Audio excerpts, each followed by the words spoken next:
Hey gang, I'm in Lawrence, Kansas today, a beautiful summer day, and I'm here at the Pioneer Cemetery right on campus, University of Kansas, Jayhawks. And it is at this cemetery that we have a lot of victims and also survivors who died and were eventually buried from the famous sacking of Lawrence by William Quantrill. Quantrill's raid happened back in the 1800s. And again, this was about slavery, anti-slavery abolitionists, which we had here in Kansas, against the Confederates of the South and the pro-slavery people. And right off the bat here, we can see August 21st, 1863, Lewis H. Swan killed in the Lawrence raid.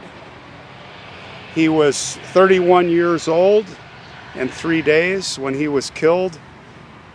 Many, if not most, of the men here in town were killed. Mr. Lane, who was leading the other side, and the Jayhawkers escaped into the farm field that night as the shots rung out, or actually that morning, early morning of August 21st, 1863. And he escaped. You couldn't call him a coward because there were over 450 or so men from the Quantrill guerrilla group that came in here, and they were just massacring and burning everything. Massacring everybody and burning everything. There are other graves here also, some from today, modern and recent. And here I'm seeing that these are troops here, veterans, or maybe Union soldiers who were killed during the war. It's hard to say. The gravestones are very, very hard to read.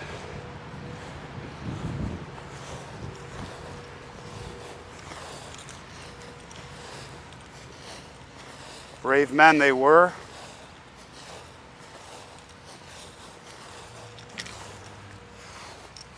Fighting against slavery.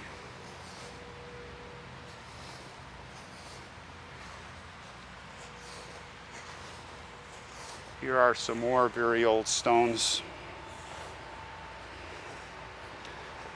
Let's see what we have here. There's Priscilla Jones. I think it says daughter of Evan and Pauline Jones. And she died September 18th, 1863, 25 years old. That was just after, almost a month after, not even. Oh, here we have August 21st, 1863. Samuel, son of, I can't read, Elizabeth, somebody, and the father, I can't read his name. And you see the famous date, August 21st, 1863. He was 18 years old. He was probably just shot, defenseless. It was a murderous raid that happened. This was a year later, almost a year later. J.C. Cunningham, only 32 years old. And the very poignant, the hand pointing up to heaven. Look at that. Francis M., it says, wife of J.C. Cunningham. So the wife had died. Don't know if Cunningham was a victim or not. Here is a obelisk for the unknown dead, Union soldiers of the Civil War, rededicated by the Lawrence Sons of Union Veterans, Camp Number 4, November of '06.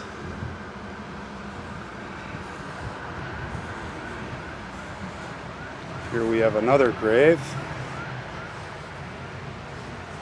This one's a little tougher to read. Griswold, born October 18, 1845, died on the morning, August 21st, another victim, August 21st, 1863.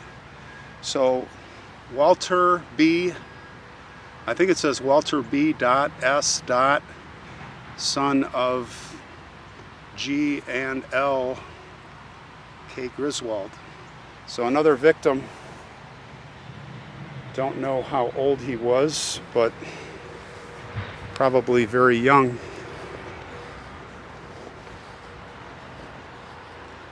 Let's go over here. I know there are a couple of more victims. Boy, it would be great if we could get background on what their lives, what they did. Were they carpenters? Were they store clerks? Were they farmers? But they were all abolitionists.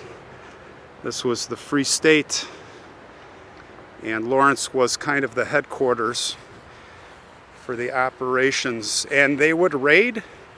The abolitionists here, the Jayhawkers, would go across and raid into Missouri and come back, and the border ruffians. And then we had the other side coming in here and doing the same thing. This is June 23rd, 1859. George Butler. 18 years old, and the epitaph says, "Far from home." Far from home. 18 years old. That was pretty long after the battle. I shouldn't even say the battle, it's the massacre. Here's another grave here. This is in 1858. Ritter, 21 years old. Oh, it's a woman, 21st year of her age, it says.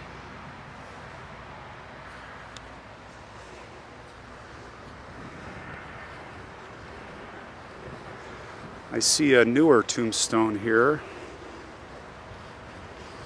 David C. Buffum, born at Salem, Massachusetts, November 11th, 1822. This might just be a cleaned up marble stone, or it may be a replacement stone. He died near Lawrence, September 17, 1856. And it says, his death, although a great loss to his friends in the community, has been a great gain to the cause of freedom. He was devoted to the cause for which he suffered, his last words being, "I am willing to die for the cause of freedom in Kansas." September 17th, 1856. I wonder what David's story is. I have to look that up. It's an interesting grave here with the wrought iron bars and posts. This is definitely original. Look at the beautiful ornamentation. And it's so nice how they keep this cemetery. They keep this cemetery up. This is Carl Rau. And it's German, 1827 to 1855. And on top it says Gott, which I'm German and I don't even know. Does that mean death, dead? I think so. I don't know. Here's the story. Husband, Carl G. Rau, 1827, 1855. Dedicated by his widow, Elizabeth Nee Mayer, and her son, Carl Gottlieb, 1855, 1885. He died young, 30 years old. Later, Elizabeth married Dr. Moritz Hartmann, who served on the Lawrence City Council in its early history during the Civil War. He was president of the city's German Turner Society. He also led German immigrants to establish the town of Humboldt.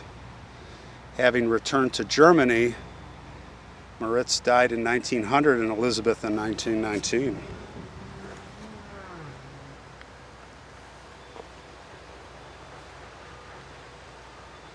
It's a beautiful, beautiful memorial for them. We have a few more stones over here.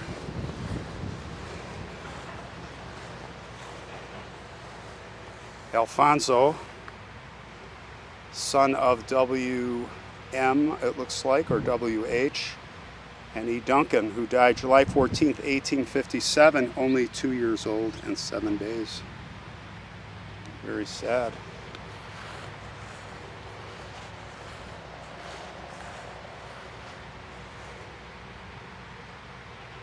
December 4th, 1853 to 1857, another child.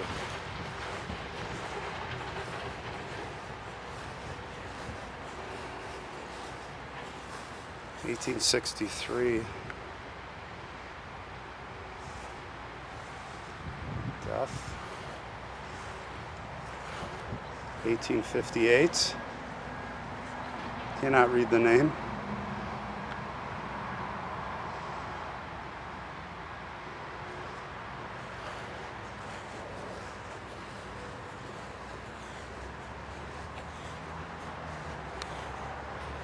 Here's another August 21st, 1863, another massacre victim, only 28 years old,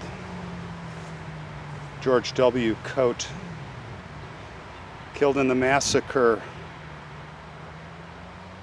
Lawrence. August 21st, 1863 is the date, of course, and he was 28 years old, 2 months and 7 days. It breaks not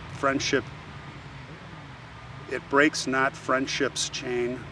Farewell, the faithful hearts shall live and love again. Rest in peace. So sad, wasted lives, massacred.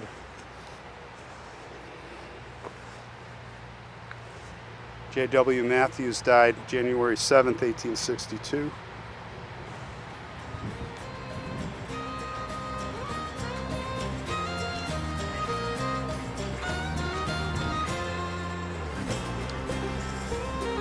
All right, gang. That's going to do it. Very sad, very interesting, and love the history. So,